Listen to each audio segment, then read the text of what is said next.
जय श्री कृष्णा। इंद्र तीर्थ और आदित्य तीर्थ की महिमा। देवल जैगी सवै मुनि तथा वृद्ध कन्या क्षेत्र की कथा। वैशंपायन जी कहते हैं, वहां जाकर बलराम जी ने विधिवत स्नान किया और ब्राह्मणों को धन तथा रतन दान किए। इंद्रतीर्थ में देवराज ने 100 यज्ञ किए थे, जिनमें बृहस्पति जी को बहुत सा धन दिया गया था। अनेकों प्रकार की दक्षिणाएं बांटी गई थी। इस प्रकार 100 यज्ञ पूर्ण करने के कारण इंद्र सतक्रतु के नाम से विख्यात हुए और उन्हीं के नाम पर वह परम पवित्र, कल्याणकारी एवं सनातन तीर्थ इंद्र तीर्थ कहलाने लगा। वहाँ स्नान दान करने के पश्चात बलराम जी राम तीर्थ में पहुँचे। वहाँ परशुराम जी ने अनेकों बार अक्षत्रियों का संहार करके इस पृथ्वी पर विजय पाई और कश्यप मुनि को आचार्य बनाकर वाजपेय तथा 100 अश्वमेध यज्ञ किए। उन्होंने समुद्र सहित संपूर्ण पृथ्वी ही दक्षिणा के रूप में दे दी थी तथा और भी नाना प्रकार के दान देकर वे वन में चले गए थे। उस पावन तीर्थ में रहने वाले मुनियों को सादर प्रणाम करके बलराम जी यमुना तीर्थ में आए। वहाँ वरुण ने राजसूय यज्ञ किया था। वहाँ ऋषियों की पूजा करके उन्होंने सबको संतुष्ट किया तथा दूसरे याचकों को भी उनके इच्छानुसार दान दिया। इसके बाद वे आदित्य तीर्थ में गए, जहाँ भगवान सूर्य ने परमात्मा का यजन करके ज्योतियों का आधिपत्य तथा अनुपम प्रभाव प्राप्त किया था। इनके सिवा इंद्र आदि संपूर्ण देवता, विश्वदेव, मरुदगण, गंधर्व, अप्सरा, द्वैपायन, व्यास, सुखदेव तथा दूसरे अनेकों योग सिद्ध महात्माओं ने भी सरस्वती के उस पवित्र तीर्थ में सिद्धि प्राप्त की है। पूर्व काल में वहाँ देवल मुनि गृहस्थ धर्म का आश्रय लेकर रहते थे। वे बड़े धर्मात्मा तथा तपस्वी थे। मनवाणी तथा क्रिया से भी समस्त जीवों के प्रति समान भाव रखते थे। क्रोध तो उन्हें छू नहीं गया था। उनकी कोई निंदा करे या स्तुति वे सबको समान समझते थे। अनुकूल या प्रतिकूल वस्तु की प्राप्ति होने पर उनकी एक वृत्ति एक सी ही रहती थी। वे धर्मराज के समान समदर्शी थे। सुवर्ण और मिट्टी के ढेले को एक ही नज़र से देखते थे। देवता, अतिथि और ब्राह्मणों की सदा पूजा किया करते और प्रतिदिन ब्रह्मचर्य की रक्षा करते हुए धर्माचरण में संलग्न रहते थे। एक दिन जैगी सव्य मुनि उस तीर्थ में आए और अपनी योग शक्ति से भिक्षु का वेश बनाकर देवल के आश्रम पर रहने लगे। महर्षि जैगी सव्य सिद्धि प्राप्त योगी थे और सदा योग में ही उनकी स्थिति रहती थी। यद्यपि जैगी सव्य देवल के आश्रम पर ही रहते थे तो भी देवल मुनि उन्हें दिखाकर योग साधना नहीं करते थे। इस तरह दोनों को वहाँ रहते हुए बहुत समय बीत गया। तदंतर कुछ काल तक ऐसा हुआ कि जैगी सव्य मुनि सदा नहीं दिखाई देते, केवल भोजन के समय ही देवल के आश्रम पर उपस्थित होते थे। उस समय देवल अपनी शक्ति के अनुसार शास्त्रीय विधि से उनका पूजन एवं आतिथ्य सत्कार करते थे। यह नियम भी बहुत वर्षों तक चला। एक दिन जैगी सव्य मुनि को देखकर देवल के मन में बड़ी चिंता हुई। उन्होंने सोचा कि इनकी पूजा करते करते कितने ही वर्ष बीत गए, मगर ये भिक्षु आज तक मुझसे एक बात भी नहीं बोले। यही सोचते हुए वे कलश हाथ में ले आकाश मार्ग से समुद्र तट की ओर चल दिए। वहां जाकर देखा तो भिक्षु महोदय पहले से ही समुद्र तट पर मौजूद थे। अब तो उन्हें चिंता के साथ ही साथ आश्चर्य भी हुआ। सोचने लगे, ये पहले ही कैसे आ पहुंचे। इन्होंने तो स्नान भी समाप्त कर लिया है। तदंतर महर्षि देवल ने भी विधिवत स्नान करके गायत्री मंत्र का जप किया। जब नित्य नियम समाप्त हो गया तो वे पुनः आश्रम की ओर चले। वहां पहुंचते ही उन्हें जैगी सव्य मुनि बैठे दिखाई पड़े। अब देवल मुनि पुनः विचार में पड़ गए, मैंने तो इन्हें समुद्र तट पर देखा है, ये आश्रम पर कब और कैसे आ गए। यह सोचकर उनके मन में जैगी सव्य को ठीक ठीक जानने की इच्छा हुई। फिर तो वे उस आश्रम से आकाश की ओर उड़े। ऊपर जाकर उन्हें बहुत से अंतरिक्षचारी सिद्धों का दर्शन हुआ। साथ ही उन सिद्धों के द्वारा पूजे जाते हुए जैगी सव्य मुनि भी दिखाई पड़े।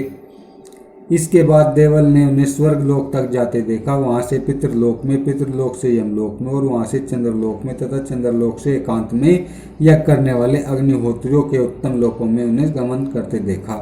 इसी तरह 10 सोर्णमास याग करने वालों के लोकों में तथा अन्य बहुतेरे लोकों में भी वे जाते दिखाई पड़े। रुद्रो, वसुओं तथा बृहस्पति के स्थान पर भी पहुंचे पाए गए। तत्पश्चात वे पतिव्रताओं के लोकों में जाकर अंतर्धान हो गए। फिर देवल मुनि उन्हें न देख सके। तब उन्होंने जैगिसव्य के प्रभाव, वर्त और अनुपम योग सिद्धि के विषय में विचार करते हुए सिद्धों से पूछा, अब मुझे महान तेजस्वी जैगिसव्य नहीं दिखाई देते, आप लोग उनका पता बतावे।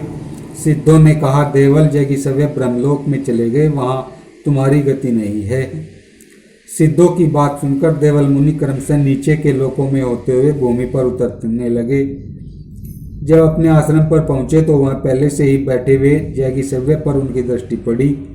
वे उनके तप और योग का प्रभाव देख चुके थे, इसलिए अपनी धर्मयुक्त शुद्ध बुद्धि से कुछ देर विचार किया। फिर विनयावत होकर वे मुनि की शरण में गए और बोले, भगवान, मैं मोक्ष धर्म का आश्रय लेना चाहता हूँ। उनकी बात सुनकर और संन्यास लेने का विचार जानकर जैगिसव्य ने उन्हें ज्ञानोपदेश किया, साथ ही योग की विधि बताकर शास्त्र के अनुसार कर्तव्य अकर्तव्य का भी उपदेश दिया। मुनिवर देवल ने भी गृहस्थ धर्म का परित्याग करके मोक्ष धर्म में प्रीति लगाई और परासिद्धि एवं परम योग को प्राप्त किया। राजा जन्मेजय, जैगिसव्य और देवल दोनों महात्माओं का जहाँ आश्रम था वह उत्तम स्थान ही तीर्थ बन गया। बलराम जी ने उस तीर्थ में आचमन करके ब्राह्मणों को दान किया और अन्य धार्मिक कार्य संपन्न करके वे वहां से चलकर सारस्वत तीर्थ में पहुंचे, जहां पूर्व काल में जब 12 वर्षों तक वर्षा नहीं हुई थी, उस समय सरस्वती पुत्र सारस्वत मुनि ने ब्राह्मणों को वेद पढ़ाया था। सारस्वत मुनि के नाम से प्रसिद्ध हुए उस तीर्थ में धन दान करके बलराम जी वहां से आगे बढ़े और वृद्ध कन्या के तप किया था उन प्रसिद्ध तीर्थ में जा पहुंचे। जन्मेजय ने पूछा, मुने, पूर्व काल में कुमारी ने किस उद्देश्य से तप किया था और उस तप में किन नियमों का पालन किया गया था, जिस प्रकार वह तपस्या में प्रवृत्त हुई, उसका सारा वृत्तांत सुनाइए। तब वैशंपायन जी कहते हैं, राजन, प्राचीन काल में एक कुणी गर्ग नामक एक महान यशस्वी ऋषि हो गए हैं। उन्होंने बड़ी तपस्या करके अपने मन से ही एक सुंदरी कन्या उत्पन्न की। पुत्री को देखकर मुनि को बड़ी प्रसन्नता हुई। कुछ काल के पश्चात वे इस शरीर का त्याग करके स्वर्ग में चले गए। अब आश्रम का भार उस कन्या के ही ऊपर आ पड़ा। वह बहुत क्लेश उठाकर उग्र तपस्या में संलग्न हुई और निरंतर उपवास करती हुई पितरों तथा देवताओं की पूजा करने लगी।